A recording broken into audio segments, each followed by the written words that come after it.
Hello and welcome. I'm Dr. Adam Dorsey, a psychologist in Silicon Valley, and I am the host of Super Psyched, a podcast dedicated to supercharging your life. Each episode contains fun, high-quality interviews with experts looking at psychology from all angles. Super Psyched is your tool to get more of what you want in your life and less of what you don't. Ever since I was a kid, I have adored stand-up comedians. As an adult, I continue to marvel at these performer philosophers who seem like magicians. By merely using their words and bodies, they bring laughter, connection, new ideas, and, according to research, they bring healing as well. The old saying, laughter is good medicine, now has solid science behind it. Comedy is a tough pursuit, and I consider it an extreme sport. Coming up with material takes a lot of work, and bombing on stage can be a painful and lonely experience. I thought it would be fascinating to explore the psychological factors of comedy, as well as those that pertain to being a comedian. When considering who to invite to discuss psychology and comedy, it was a no-brainer. I saw Alicia Dattner perform at the Science and Non-Duality Conference last fall, and she rocked the stage in front of an international audience of well over 800 people. Her comedy is deep, psychological, often dark, and ridiculously funny. She has a powerful new voice, and it's always evolving. Alicia has been doing stand-up since she was 18, and she has shared the stage with luminaries like Wong and Moshe Kasher. She was voted Best Comedian in both the SF Weekly and the SF Bay Guardian. She has played stages all over the globe, from San Francisco to New York, and from London to Mumbai. So listen in as Alicia and I do a deep dive into the psychology of comedy. And before we begin, here's a brief clip of her work. My boyfriend had this crazy sleep disorder. He couldn't fall asleep unless we were in separate houses. I get it. I'm not everybody's cup of tea either. I'm most people's, but I'm not I get it. I just sometimes get performance anxiety. I get really anxious. He's not going to perform.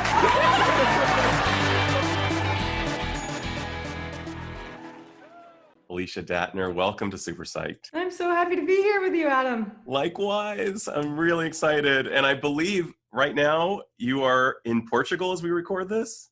Yeah, unbelievably. But yes, that's where I landed after the whole virus hullabaloo took me on a magic carpet ride. Well, I'm going to dive right into comedy because you have such good material, and I saw you kill in front of nearly 1,000 people under less than optimal circumstances. I learned a little bit of the backstory, and I would never have known that these were less than optimal circumstances. Can you just kind of give a description of what was going on for you and what you had to overcome when I saw you get up on stage, crush it, but behind the scenes, something else was actually going on? Well, there's always something else going on right before you go and do something, right? So for me, that was a really exciting day. There were so many synchronicities that led up to the moment. You know, JP Sears had performed there the year before, and I was just he was amazing. He was amazing. And then somehow I had wanted to be there, and through this series of synchronicities of people I know, somehow I just fell into it. And it was like the most magical experience of synchronicity that led me there. And it was happening, and this guy I was dating, we had this relationship talk about commitment that day, and it was really uncomfortable, and I was having back pain, and suddenly right before my set I have to pee, and I don't know, and it's time to get on, except the person on stage is just going on and on and on. Everybody is running late, and they're just kind of they're holding up the time cards, and I can feel that there's a time card police of how long I'm gonna have before I get cut off once I get up there. So there was just and by the way, perhaps less time than you might have allocated? I was afraid, that I would get less time, even though these other people are sort of stretching on longer and longer. And, it's time to go to dinner, and everybody's kind of tired and hungry. And it's been a long day of non-dual discussion. And And then, you know, bless their hearts, the people who introduced me, they didn't do like a comedy intro. You know, they did a sort of like, oh, and I think where we have something before dinner. Here we go. Here she is. You know, if you remember that, where like a comedy intro is like, are you ready? Exactly. What? No. Are you ready? Yeah. No, are you really ready? Okay, we're really ready. Give it to us. And you're supposed to be psyched before the comedian gets Alicia on. Dattner. Yeah. And everyone goes, yeah. But instead it was like, are you, I think this is happening. No setup. No setup. So I just had to give my own setup. And I was like, okay, this is happening. This is no matter what. And, you know, I got to tell you, in the audience, I didn't know that you were going to be a comedian. And I was like, oh my God, she's incredibly funny. And why am I falling off my chair? Like, keep going. Well, I didn't, you know, the worst thing that you can do in an intro, and this was the thing they avoided, thank God. And I think I said, please don't, whatever you do, just don't say she's going to be really, really, really funny.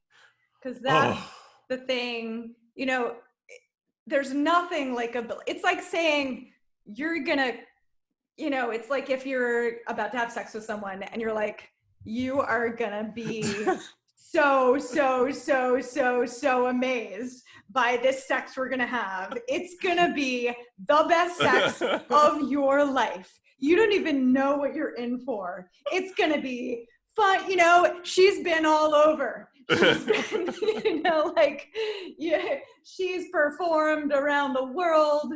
She's made people come like from New York to London. I mean, you don't want to build it up. And it's always been a 20 out of 10. Yeah, you want to just say, hey, you know, could be all right. Let's check her out. Let's see how she does. Yeah. But you didn't get that set up. You had to pee. It was between dinner and whatnot. You were watching somebody go on and on. You were having boyfriend problems. And you were worried that you might actually have to shrink your set given how the time constraints. Yes. And I didn't know if, you know, I'd planned for a certain length of set and I was rehearsing it. I also wasn't sure if I was going to remember my set. Mm-hmm. And, you know, at the very end, I had left like 2 or 3 funny jokes. I mean, they're all funny, but like you kind of like, in case I don't get to do the final funny one, at least the one before that, if I get cut off, it's still funny. So you were triaging in your mind. Oh yeah. And then the guy I was dating, as I rehearsed for him that afternoon, and we're sitting out in the grass, and he was like, well, you know, you have that joke about the membrane, and he's a scientist, and he's like, well, you know, actually, it's not accurate to say that it passes through the membrane in like, what's the word? I'm blanking on the word. Like a blood-brain barrier, or like he's like, it doesn't actually perforate? Work like that. You're using the wrong word. So not only that, but I'm like, scientifically, my set is being criticized with the scientific method, and so as I'm doing my set on stage, I'm like, I flip the words so that it's correct for this man who's telling me that it's not proper. Because there's nothing funnier than making science accurate. That's right. No, but I have learned that logic is incredibly important in comedy. And if you ignore logic, or you use words incorrectly, or you are not presenting a proper logical argument, it has an impact. And at least, like, I didn't used to think so. I'm not that I would do things, you know, say things wrong on purpose, but I do get that the more rooted in logic you can be, the more absurd you can be when you go off. When you deviate. Good. Yeah. That makes total sense. So, Alicia, all of these things going against you, what was your self-talk? What allowed you to power through this? Yeah, that's such a good question. I had just really prepared like a lot all week, and it was like, I want this really badly. I want it was something about it's like the opposite of non-duality. Sure. like I have desire. I'm going to prove to you. Yeah. That like what's here, you know, like you guys don't know what's coming, and you guys don't know how to do a show, and you guys don't know you're not doing a lot of laughing, and you're about to see what that's like. And somehow like a switch flips for me where it was just like, no, this is happening. I don't even know. It's something else takes over. I can't even tell you what it is. I've been doing a lot of deep work with my director, and we're really going into like some very ethereal spaces. And I feel like it was just like, I'm going to channel this non-dual experience for everyone through humor to show that something else is a different way is possible. And it does feel like something bigger worked through me. I feel like I'm not describing it really. Well, I think you're doing a great job, and the desire, I want this to be amazing. And I'm thinking about sports psychology. One of the things that any good athlete knows is they can't think, don't choke. They have to think, connect, succeed, crush, whatever it is that is a better mantra. I know crush is not necessarily a non-dual term, but crush it non-dual style, Adam. We're gonna crush it. Just crush it. And you did. And I think that we all need to have a positive mantra when we're going up against adversity, rather than an avoidance of a negative term. In fact, that's corroborated by the science. And I think that you did that. And I think that was part of why you succeeded based on your description. It's so baffling to me, because there is definitely another part that that is easily taken down by my negative self-talk. And so, you know, I love that I have access to this other space. Cool. But I do want to, like, you know, I want to be vulnerable and say, like, I don't always feel like that. And I don't think we all have to feel that way all the time.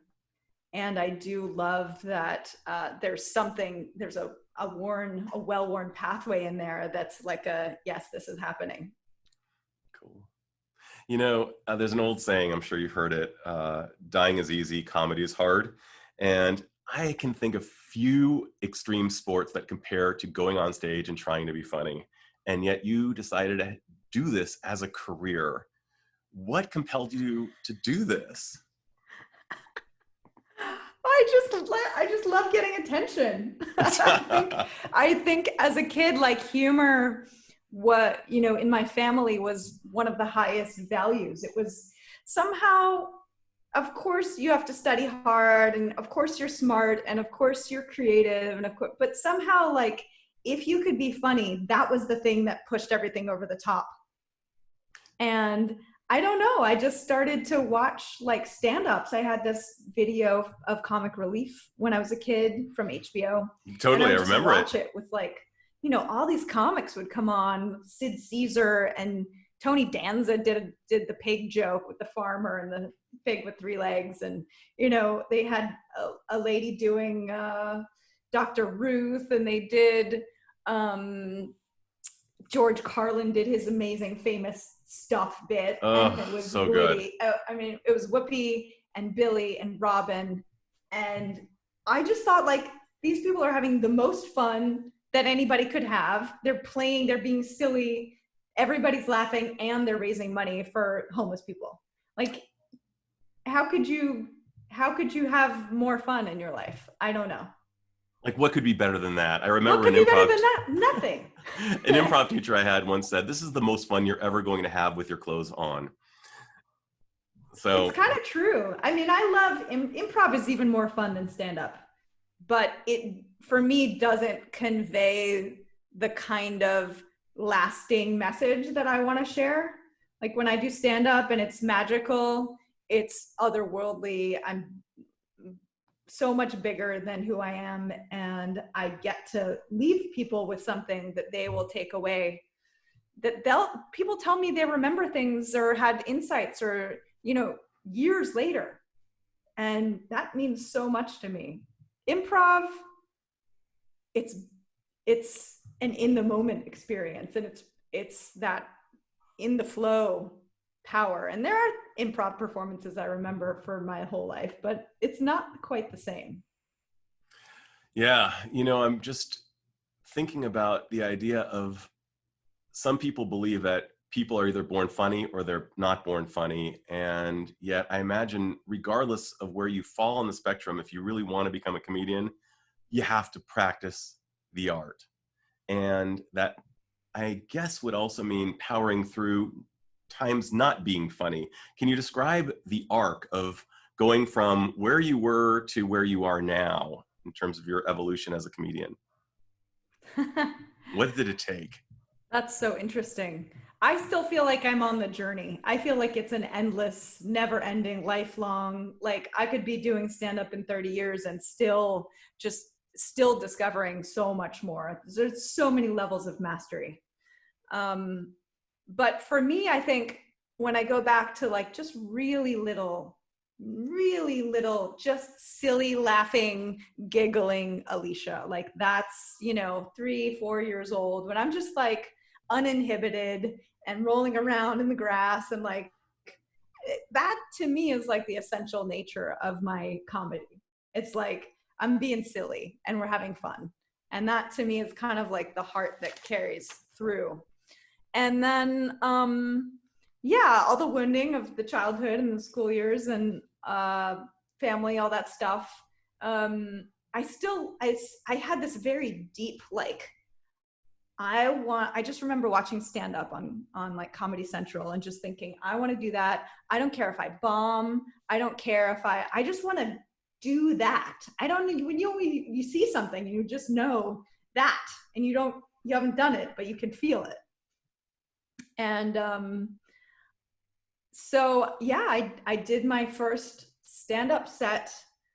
I had just turned 19, and I had kind of let go of the idea of being a comedian because I didn't have like a mentor, but I wanted to be a comic since I was like 8, 9, 10. And I was writing jokes when I was 11. I was really into it. So yeah, I just kind of felt like, oh, I don't know if I can do this. And I got to college, and there was a guy majoring in stand-up, and he had an open mic. And I thought, this is my opportunity. This is supposed to happen. So I wrote a bunch of material. I got up there, and I had the most terrifying, most exciting moment of my life on stage. I made all of the mistakes you can make. I heckled an audience member who laughed at my joke.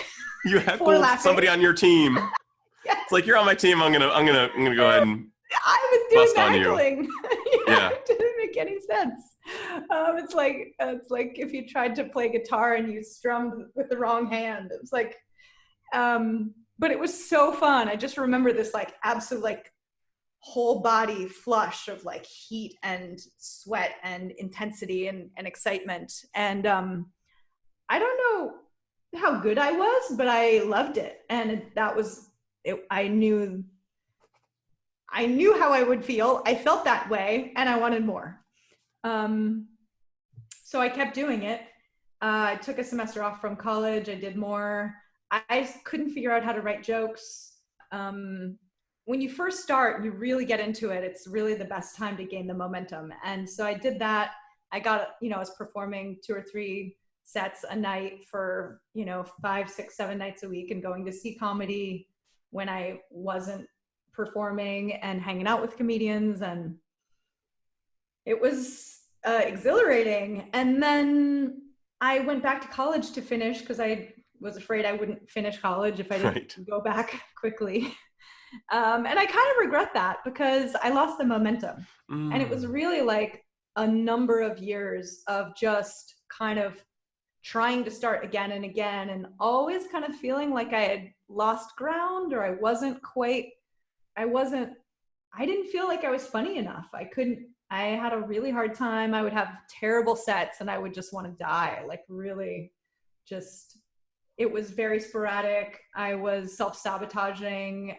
It takes so much energy to like write a joke and memorize a set. And then you've got like different sets in different places and you're getting paid like nothing. And I just relied on these sort of like, I had this very like plan B sort of in the back of my head. Like I was editing video for television and, you know, like my family kept saying like, well, my dad, he'd be like, well, how about you be a therapist? And then he'll be like, well, how about you be a social worker? And then one day he was like, well, how about you, this great moment. He's like, my dad's a doctor. And he's like, you know, there's a lot of people, there's people making money, you know, when you do hair transplants and you like separate out the hairs so that when they get plugged in, they're separate. Like you could do that. Like you could be a hair plant plug separator, and you could really, you know, this could be your day job while you do your hobby of comedy. Whoa, my gosh, what was that like to hear?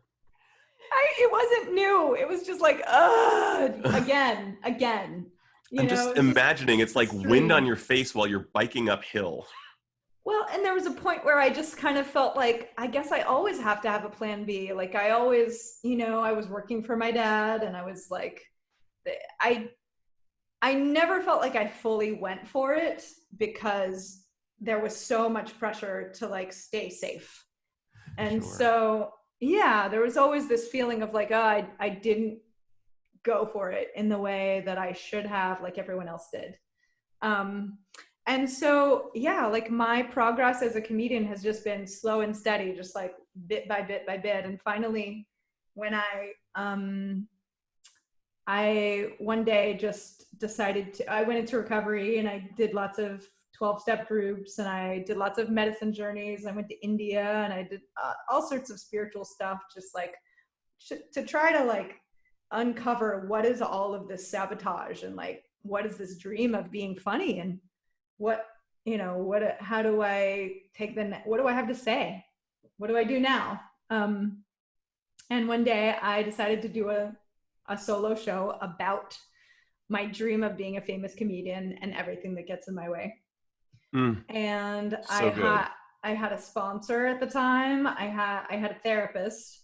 I hired a life coach to help me with accountability. I hired a director for my show. I bounced jokes. So I had a comedy mentor at the time, Kamau Bell, who now is, on CNN. Yeah, I know that name. And I surrounded myself with like a wall of support to just like say, what would happen if I gave this my all and I told the truth and see I know I have something inside of me and I can't get the traction on how to get it out. I knew I had a desire and I had a talent, but how do I take it somewhere?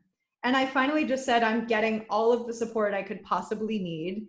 And I'm going to surround myself with people who are going to help me to do my best work ever and see what that would be like. Cause I've never done that. I've never given anything my all in that way.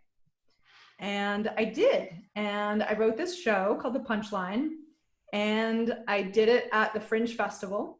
Wow. And I won Best of the Fringe and I won Best Female Solo Show.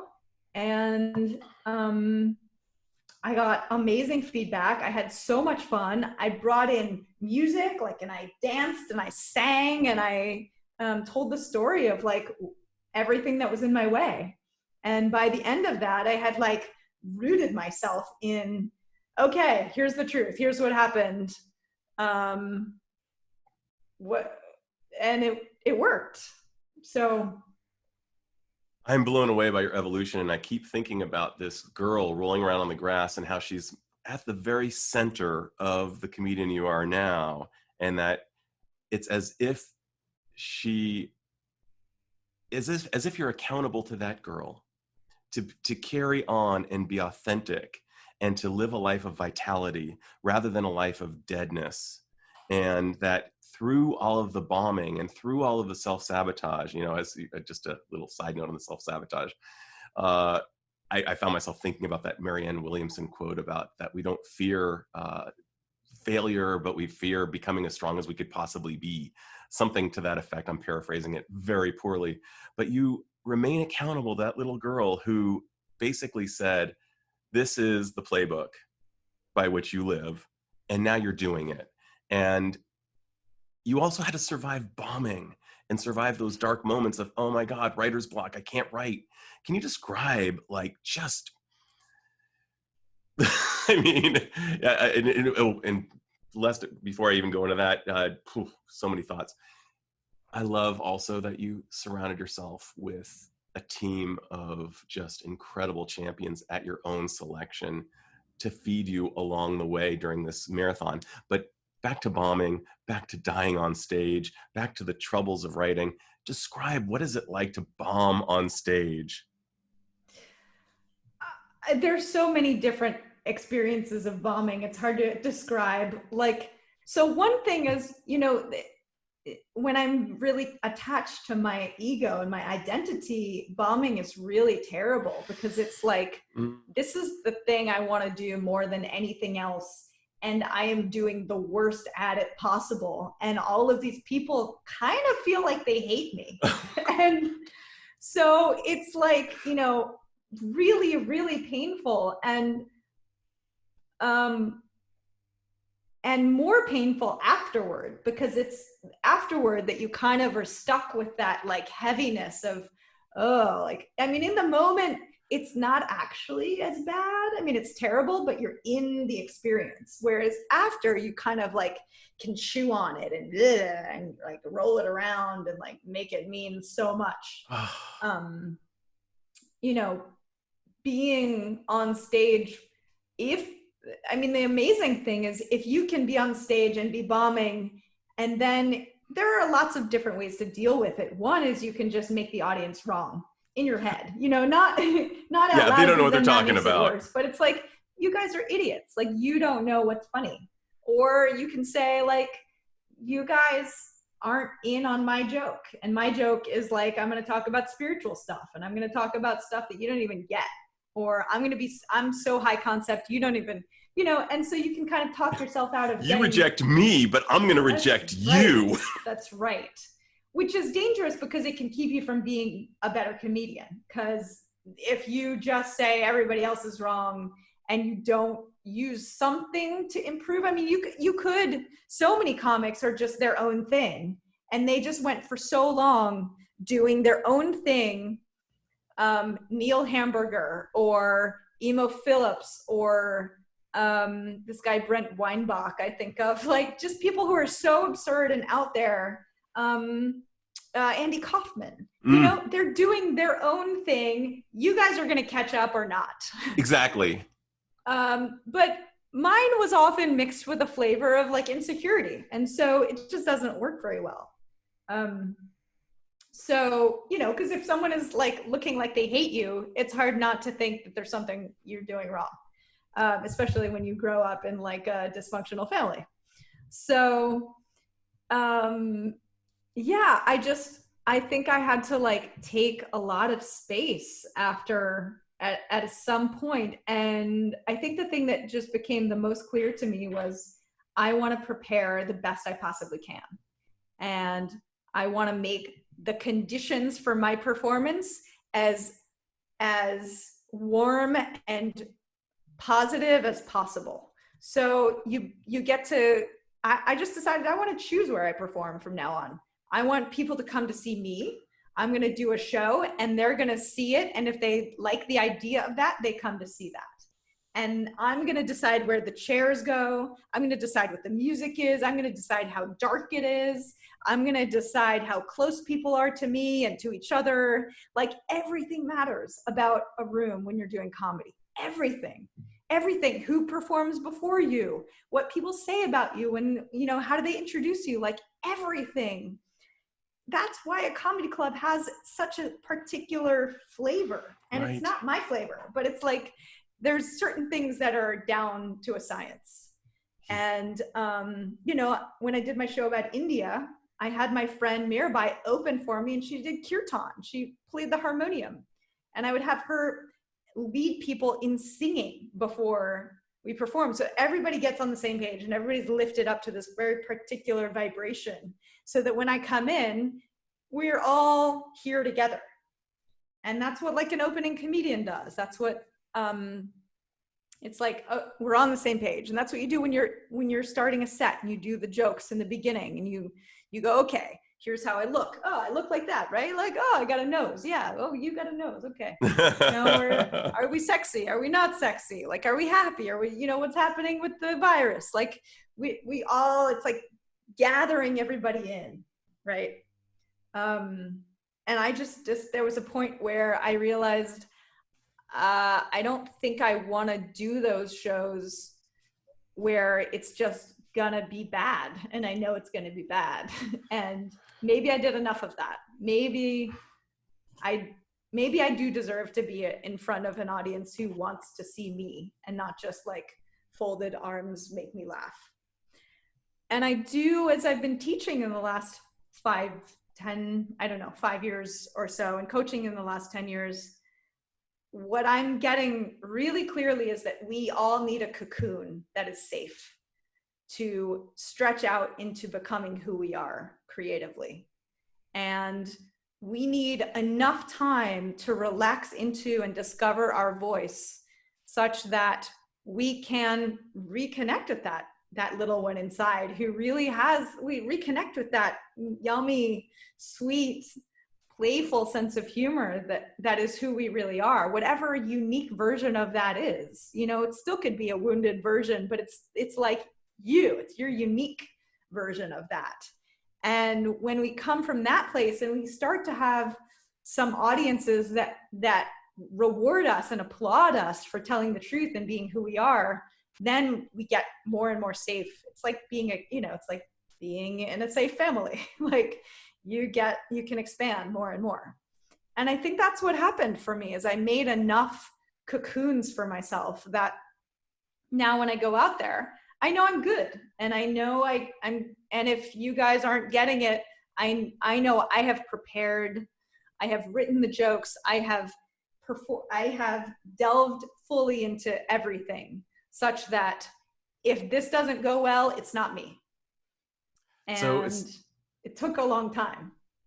So it sounds like one of the ways that you were able to shorten the cycle of negative self-talk after bombing, and just the kind of rumination that can happen, and oh my gosh, just watching the highlights or the lowlights of the bomb, and making them perhaps even distorted in your mind, and talking about taking on really bad ideas.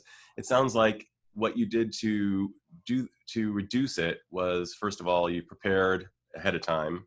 Mm-hmm. You tried to find some truth in the feedback, rather than just saying they're all wrong. And then you tried to get yourself a really good cocoon to stretch out in, so that perhaps you could remain true to that little girl rolling around in the grass, and allow her to come forth without that little girl getting killed along the way, which would be a tragedy. Yeah. Does that sound like a fair? Totally. Yeah. And I think, many comedians can do that in a comedy club. And I was too sensitive to be able to let myself open up in a stand-up environment. And I needed to kind of create my own little sandbox to be able to do that in a better place for me. And I think we all need to just honor that we don't have to do the path the way that it's laid out, the way that everyone else has done it. Right. We have to do it our own way. I want to go back to self-sabotage, the inner critic, and all of those kind of little characters. I often think of the old men at the Muppets who, are just completely bagging on the show. And we have those guys in our mind, and sometimes we have them in the audience too. Oftentimes I know that if I'm giving a talk, one of the things I've had to do is not focus on the two grumpy guys who are not jiving with me. I focus on the people who... Unless you can make a joke about them. Right, unless you can. I'm wondering though about the self-sabotage, about the part of you that really stands in your own way. Like, can you tell us the version that you had and how you overcame it? Yeah, I mean, I have all of the versions. I Hmm. have the version that says I'm not funny enough. I still have it. I'm not funny enough. I'm not sharp enough. I'm not perceptive enough. I'm not creative enough. I'm not driven enough. I'm not, um, I don't have enough interesting things to say.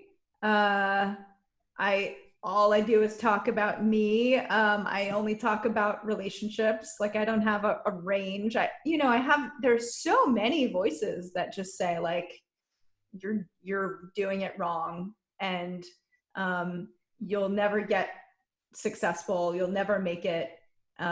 You'll never, you know, and even if you do, you won't be happy, or even if you've already made it, which in a way, I could say I have, it doesn't count because it's not the legitimate way. Mm. Um, You discount it. Discount it for sure. I mean, I have, 6 amazing stand-up shows that I've written that I've performed around the world. I've won a ton of awards. I've received amazing reviews. Um, I make money doing comedy. I have people who say that their lives have changed as a result of seeing me perform. I inspire people um, to get on stage themselves. But sometimes I just, make that mean that like I'm kind of like I was trying to write a joke about it, like that I'm sort of like the Jackson Pollock of comedy, that people see it and go, I can do that. Oh my God. But yeah, if she can, so can I. Yeah, if she can do that, hey, that doesn't look too hard. Yeah, yeah. Um, So no, that so almost, I imagine that also becomes kind of like a negative self-talk aspect of like discounting your success. right. I can Like, find any oh, way okay, to okay. create Yeah, negative I've just self-talk. actually shown that anybody Yeah. can do this. Yeah. And then, they take my class and then they realize, oh, this is really hard. And There's then I actually take some that to expertise. mean, oh, I'm not that great a teacher. Oh no. It reminds me of the old No, joke about the yeah, mom who gives her son a blue and a red tie. He shows up the next time in the red tie and she says, "What? You didn't like the blue tie?" And it's like kind of like it's that for you. impossible. Yeah, oh, Yeah, totally. just this is an Those voices unwinnable. This is an they're unwinnable unwinnable war. completely. Yeah. So it's like, okay, like I got stuck in that. I probably need to vent to some friends, particularly performer friends who get it. Or I just kind of like do some meditations and come back to, run my energy and do some praying, self-care, like regular human body stuff that we need, be with people, remember who I am, write some jokes. I mean, the biggest thing for me, I don't know if it's the biggest thing, but like writing a joke about what I get upset about is my favorite way to work with stuff. Like whatever I'm upset about, if I can write a joke, like I'll just talk about it and then find something funny about it. And that's my main way of Coping. finding humor. Yeah, that's one of your ways of coping in general. It sounds like is just Mm-hmm. find the funny, find the funny. Yeah, and I mean, chocolate too is up there. Yeah, I have two doctors who regularly visit me. Doctors Ben and Jerry. They're amazing. They make this creamy frozen thing that is like a single size serving. It's delicious. I like about 8 of those servings. Exactly. Single Right. serving. I don't know what that is. And it's so funny if you look at like recommended serving, and on the side of the box, it's like, oh yeah, sure, right. I Like just that's read gonna like work. how many calories in the whole box. If I eat the whole Exactly. box, how many is that going to be? And then I go, okay. Exactly. Yeah, I mean, definitely food has been a coping mechanism for most of my life. Distracting myself with TV and then like I'll just kind of snap out of it. I'm like, oh right, that's who I am. So I go in and out. And one of the things that I think makes you a rock star is you are really attuned to your dashboard of life. You really have developed an attunement to the variables, in as much as you've developed an attunement to the variables of what will make you kill on stage, like every little detail. You've also become very attuned to your instrument, your body, and what it needs. How have you cultivated that relationship? Oh, name a workshop or a style of meditation, and I have done it. Yeah. From Vipassana to like mystery schools to, all sorts of different embodiment and tantra work. Like it's to circling. That has been a big area for me of interest. I became I did a year-long circling course, which I really love. It's a style of relating where you sit in a circle and there's sometimes a leader, depending on how skilled everyone is. And you just focus on one person and you just use your body as the instrument to reflect in a very like nonviolent communication kind of way, like what you feel in the moment as you're relating to that person. Sure. And so it's magical because you're owning your own experience and you're sharing it, and you're not saying you're like that and like that. You're just saying, hey, when I hear you talk about comedy, I feel like a tightness in my throat, or I feel like and then the person who's being circled is like, if that was me, I'm like, oh yeah, and it's, so you're not like putting it on them. You're just saying, this is what I notice in my body as I'm being with you.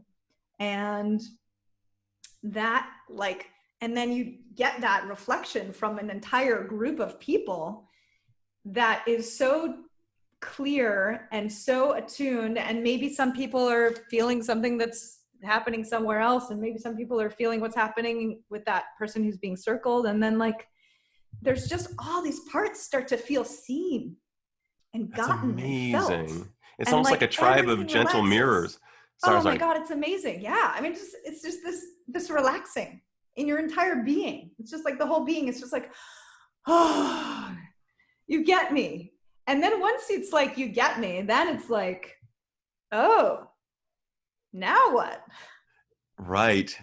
Oh, what's happening now? And then suddenly you're back, you're like in present time, and everybody's in the present time with our sensations, with our emotions, with our experiences. And it can get kind of like just exciting and alive and intense. And there's so many different flavors of how people do it, more sharp, more intense, more just like holding and containing. And but I find that it's such like a magical trellis to open up one's being. And then I get fascinated just kind of geeking out about like how it is to be with someone and what the world feels like. What does your world feel like?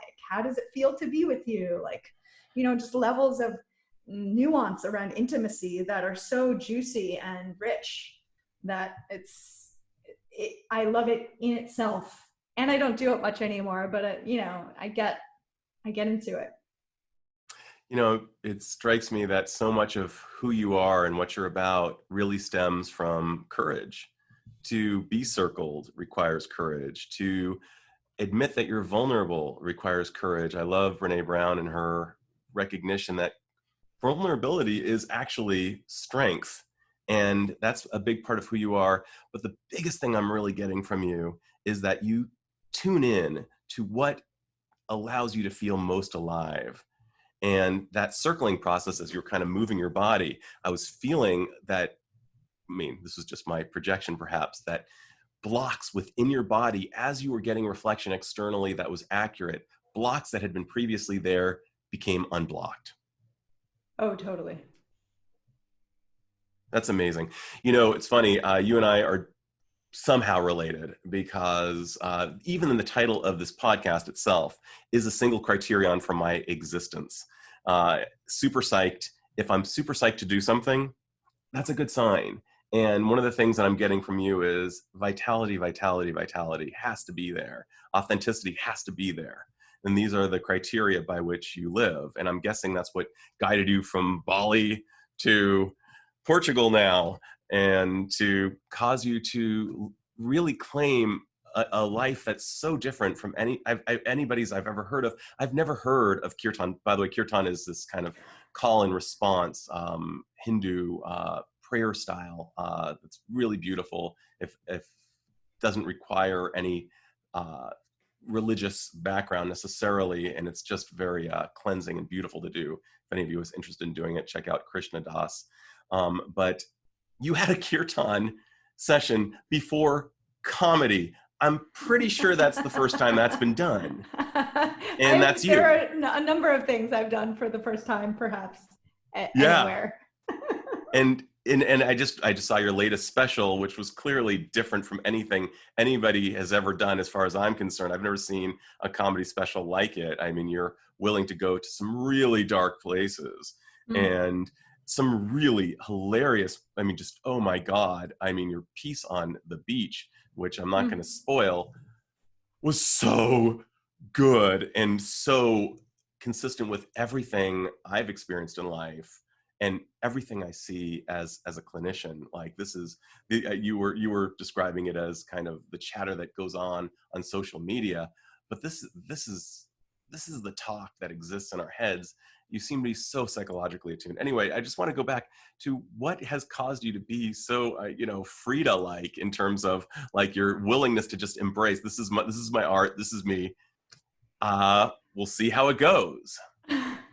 I don't know, Adam. I just kind of, I feel like maybe, this idea of like that I'm so courageous, or that I sort of reject that. I feel you like reject it. I mean, I love it. But it's like, it doesn't touch me because it's like, really, it's just the pain of something I don't like that I'm going away from. And if I, working a job where I have to do the same thing every day with the same people every day, and I have to like be accountable to a boss and get up at a certain time, and like all of that the idea of that feels so painful to me that I have to do something else. Like, so it's more just like, I get a desire for like, I want to be on stage, I want to have attention. And then that drives me forward to like somehow end up sublimating that and eventually like, okay, like there's something bigger I want to create in the world. It doesn't feel like courage. I don't mean that I'm rejecting it. I just mean it doesn't feel like I'm going to get out there and I'm going to be brave. Like there's never a moment where I'm just like, I've got the courage. It's more just like, what do I really want? Yeah. And I come up against continually, the old patterns of coping that have me feel dead and that have me feel bored. And I will kind of roll around in them like a dirty diaper for a little while and go, and like just kind of get miserable. Totally. And then I can't, there's a certain amount of misery and comfort that my system will allow. And then I'm just miserable, and I'm an unpleasant person to be with for myself and for other people. And so really it's just like, I'm driven by not being miserable. And so what's the spiritual solution for that? Study the Enneagram, look at, the Enneagram 4 has such a desire to be special and unique and like important. And, how can I take all of my wisdom from all of the pain and turn it into art and be of service to other people? And how can I like just little by little turn it out to become something that I can give as a gift? And so I don't know how does that all? That makes total sense. And I see why you would reject the concept of courage. I'm still standing by it a little bit, but it seems like you can think I'm courageous. I think you're spectacularly courageous, but the way it feels internally to you is it's an aversion to the dead. You reject living a life of being dead. And I think this is the last time I'm going to bring up the little girl rolling around on the grass, but you feel an accountability to that little girl to carry out a great story. I do. I mean, I think maybe there's just this there are some peak moments in my life where I have experienced levels of aliveness that are off the charts. And I compare everything else to that. So when you say, oh, you're doing so much, you're so alive, you're so in the truth, or like, I'm like, yeah, it's not like that. I know what it's like to like dive off of a cliff in, spiritually and like fly and to just fully be like a complete yes in the flow of the universe. And like, I'm not at that level most of the time. And so it feels to me like I'm sort of just coasting. Does that? Sure. Yeah. Well, it seems like perhaps relative to the general population, you're doing some stuff that are rather iconoclastic in nature, really unusual, but relative to yourself and relative to the standards that you've set, sometimes that feels like there's a gap between how much you're actually living and how much you'd like to live. Yeah. That lands. Yeah, right on. It's interesting. You're talking about, to go back to the geeky nature of being on target with comedy. Comedy really conveys so much truth. The much cliched idea, oh, it's funny because it's true. Well, but there is oftentimes the truth has to show up in comedy in new ways. How has it been for you as a kind of as a thinker and as a truth seeker? How has that been as a tool for you? I think truth is, I was going to say king. Truth is queen. Truth is royalty. It's really the thing that without truth, I don't know what comedy is. I mean, I love absurd comedy, but even that, I feel it comes from an emotional truth. And really, comedy is about setting up a premise, an expectation that is then dashed and frustrated and in a surprising way. And if you can't connect with the audience in a way that everybody goes, oh yeah, I get that, then it's very difficult to make people laugh in that kind of satisfying way. Right. So like a lot of people do comedy from the head up, you know, and it's like logically, okay, this is true, but it's not true in the body. It's like maybe, so it's like, those comics where you just laugh and you go, oh, that's really funny. And but it's witty, but not fun. It doesn't hit you in the guts. Exactly. And so I'm trying to be more and more, like every joke I write, I want to be more true to who I am. I want it to be more accurate. I want it to be more transparent. There are still places that I don't want to go when I'm talking about stuff. I'll have a student in my class and they'll tell a truth that I have been afraid to say. And I will be like, wow, you go. Now that's when I see courage. It's like they go way further than I've gone in their truth. And that blows me away. And I honor that. And I think that the closer you can cut to the bone, the better for comedy, because then people really feel you. So I'm trying to get both more personal and more universal with my truth. Yeah, you're really looking for a visceral response from the crowd. You're not just looking for, oh yeah, I get it. I often wonder why it is so funny when people slip on a banana peel. I remember this time, it was awful at the moment. My wife said, oh, honey, I did this reading at our first grade son's, Avon's first grade class, and helps with the social emotional stuff, and it's great. Go in next Friday and do it. And I said, oh, sure, that'll be great. That'll be great for me, participating parent. I go in, and the class was just in a particularly unruly mood, and Avon, my son, was at the center of it. And I was like, oh my God, he's betraying me. And the teacher was just checked out, not helping control the class. And at one point I tried to slow the class down. I said, can anybody imagine how I'm feeling at this moment? And Ashley raises her hand and she says, ineffective? And it was so insanely funny. And to this day, like, that is one of the funniest things that's ever happened to me, even though at the time it was just like I was bombing in front of first graders and it was so painful. But why is failing so hilarious?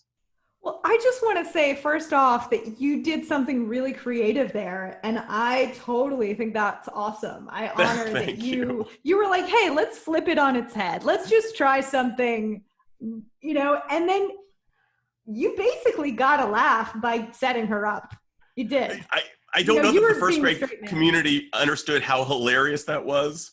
But I did, and she was so on point. It was like, yes, even though ineffective is not actually a feeling in the emotional scale, I was feeling ineffective.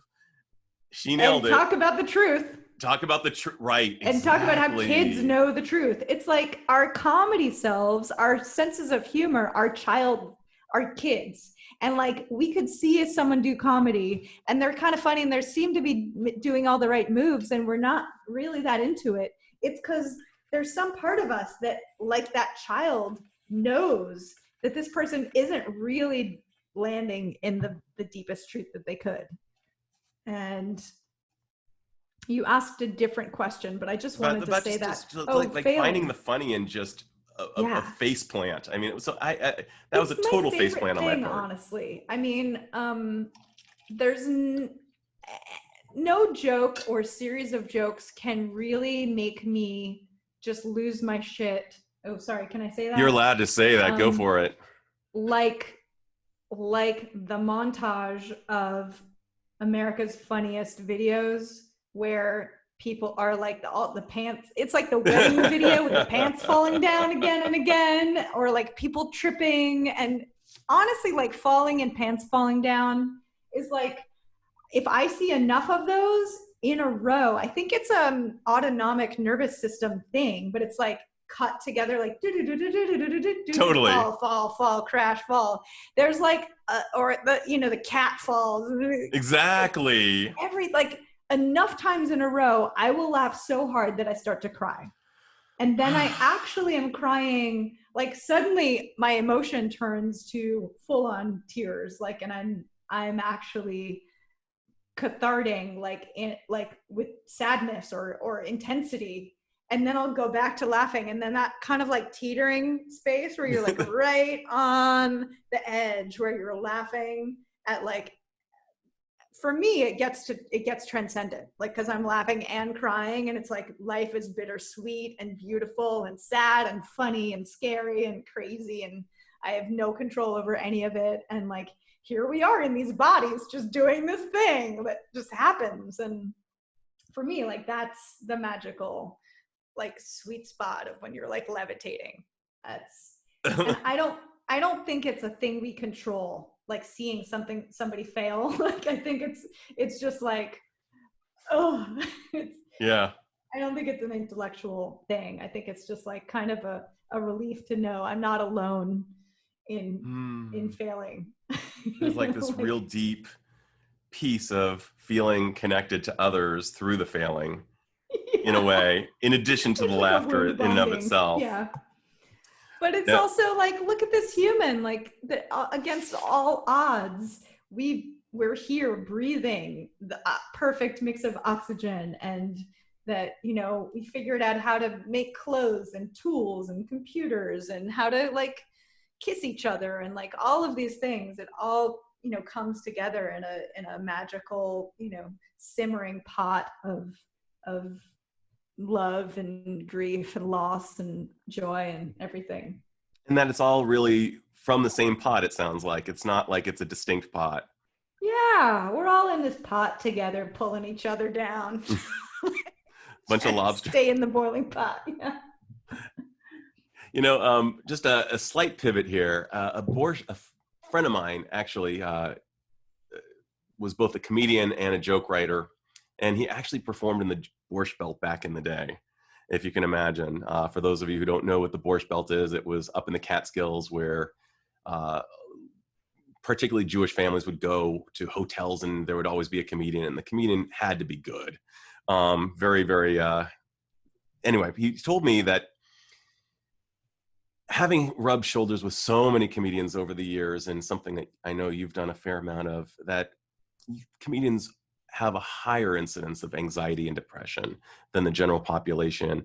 Has that been your experience? And if so, can you speak to maybe why that might be, why the incidence might be higher amongst comedians? I mean, totally. Yeah. Not just anxiety and depression, but also, using substances to cope with that as well. Oh, yeah. But I think, comedy is really a sublimation of all of that. Like, comedy is perhaps the best, becoming a comedian is probably the best coping mechanism you could use. That's I like, agree. In terms of harm reduction. Like, you're taking something painful and you're turning it into something that is a gift for other people, that has people feel like relax, and all, of course, we know all of the physiological and emotional effects that laughter has, that totally, like, we're more resilient and more creative, and we get more oxygen to our brain when we laugh, and on and on and on. I mean, who would be attracted to doing comedy but someone who needs to work something out?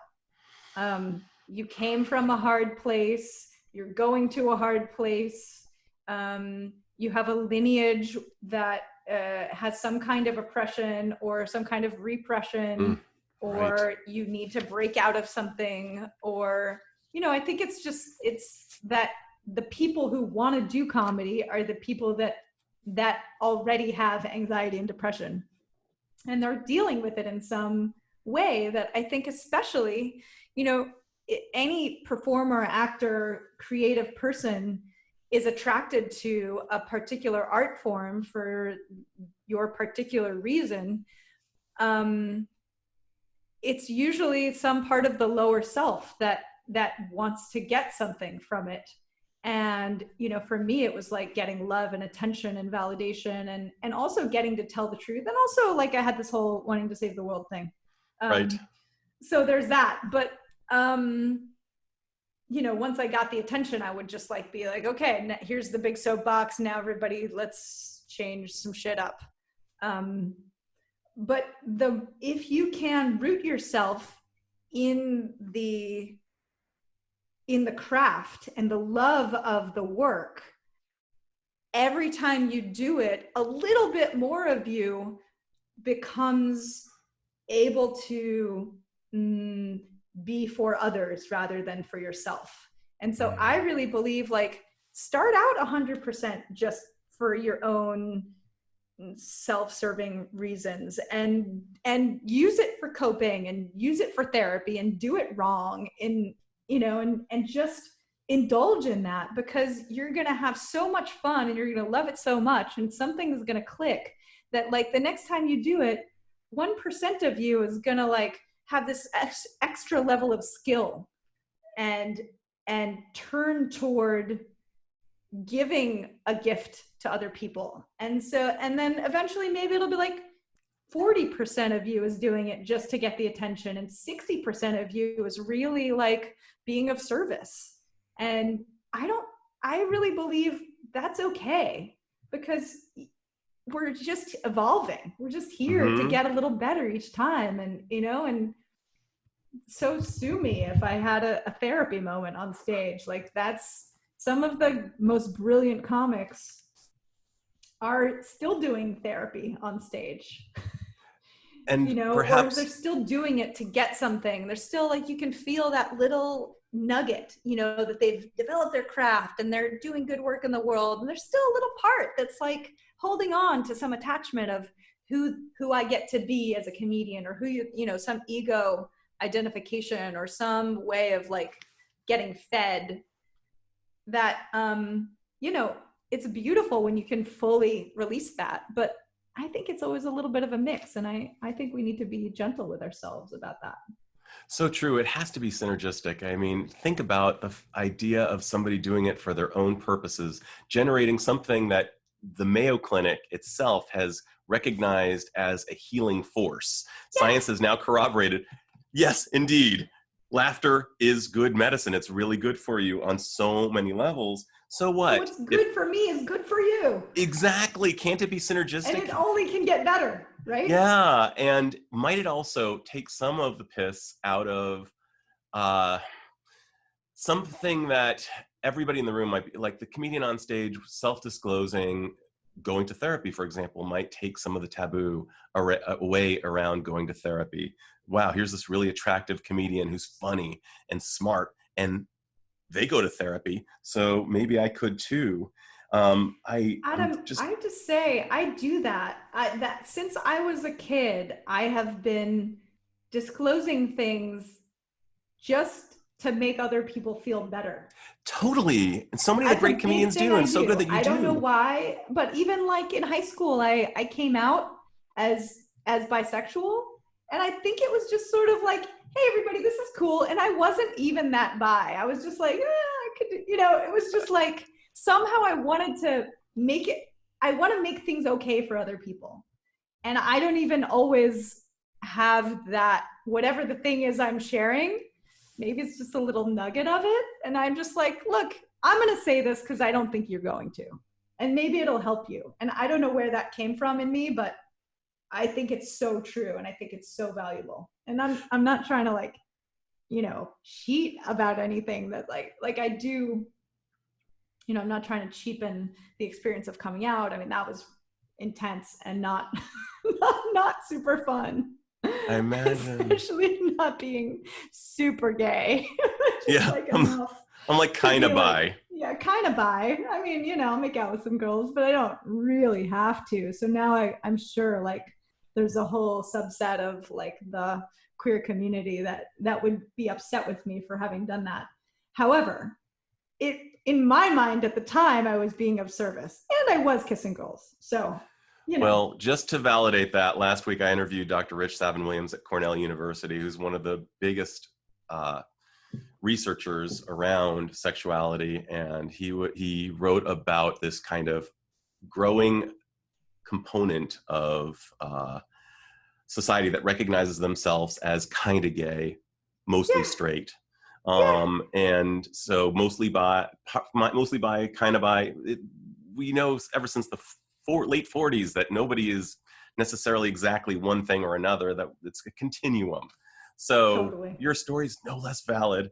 But back to maybe Oh why. I'm yeah, just going to comedy. try to draw a line. I'm going to try to draw a line between how you became a healer through comedy. Perhaps growing up the daughter of a physician, growing up in kind of an awakened community that was part of an ashram, part of growing up with just these questions that were circulating through your head, and seeing the vulnerability in others and being an empath that you were, youths, and growing up recognizing that comedy and laughter was a virtue. Perhaps you thought, you know what, this is my healing art, and so I will self-disclose in the context of this, take the piss out of things for other people so that they can feel more normal, and we can all just laugh together. That's my guess. Oh, totally. I think that's makes a lot of sense, and I think that's accurate. Sweet.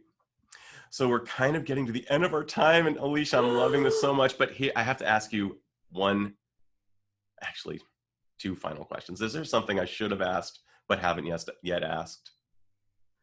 um no, I think we're good. I think you've delved. We've got some good delving Sweet, going then on. here's the last delve.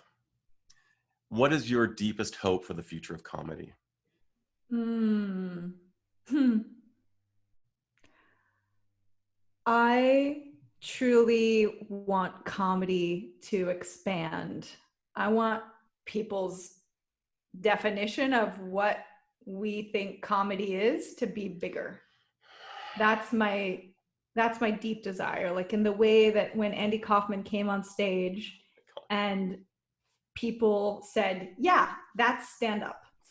I want to do that for being serious. And this is a really weird thing, and maybe it's not, but like, I do serious comedy, and sometimes people want to cry, and sometimes people don't think it's funny because I go too far. And to me, and because I'm not doing joke every 5 seconds, or I'm talking about stuff that's way more esoteric than a general audience may be relating to. But I believe comedy is subjective, and whoever our audience is who we're doing comedy for. And so I think like women and people of color and queer people and disabled people, like everybody who has their version of comedy that doesn't get accepted by the mainstream kind of legitimate realm, I think it's time, and I also think like people who are not PC, they should still get to do comedy and call that comedy too. Like, I want to just make comedy bigger. I want to make it a bigger stage for everybody,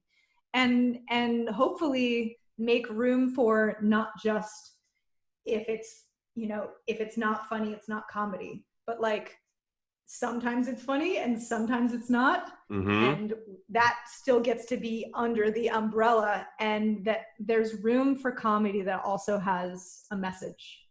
And it doesn't have to have a message, but it can, and it's okay for it to be slightly less funny because we're not denigrating ourselves or other people. And maybe we also still do that. Like, I just want to make a bigger tent. You want to, wow, I'm just so inspired by what you shared there. You want to yes and comedy in general, break down the walls and see Kaufman-esque evolutions, and that certainly is reflected in your work. Listeners, if you haven't yet checked out Alicia's special, you have to check it out. She really does live by that dictum of breaking down the walls of what is traditionally viewed as funny. Goes into very new territory. Sometimes you're laughing, sometimes one could be even disturbed, and it seems that that's intentional. I love your work, and when no matter what flavor you're dishing out, whether it's the oi of sex where it's just absolutely outright like piss in your pants, laugh out loud, fall over, all the way to being as evocative and provocative as you can be in some of your other work. I just think you're fantastic. I'm so glad you're a voice in the world of comedy. I'm such a fan of comedy, and that you are part of it really gives me a lot of hope for the future of comedy as well. Thank you so much for sharing your wisdom and your time with us. This was so fun. Thanks, Adam. I couldn't have had more fun if I'd tried. This is Dr. Adam Dorsey thanking you for listening to Super Psyched. To listen to other great episodes or to get more information about today's episode, please visit me at my website, dradamdorsey.com. That's DradamDorsay.com, and click the Super Psyched podcast link.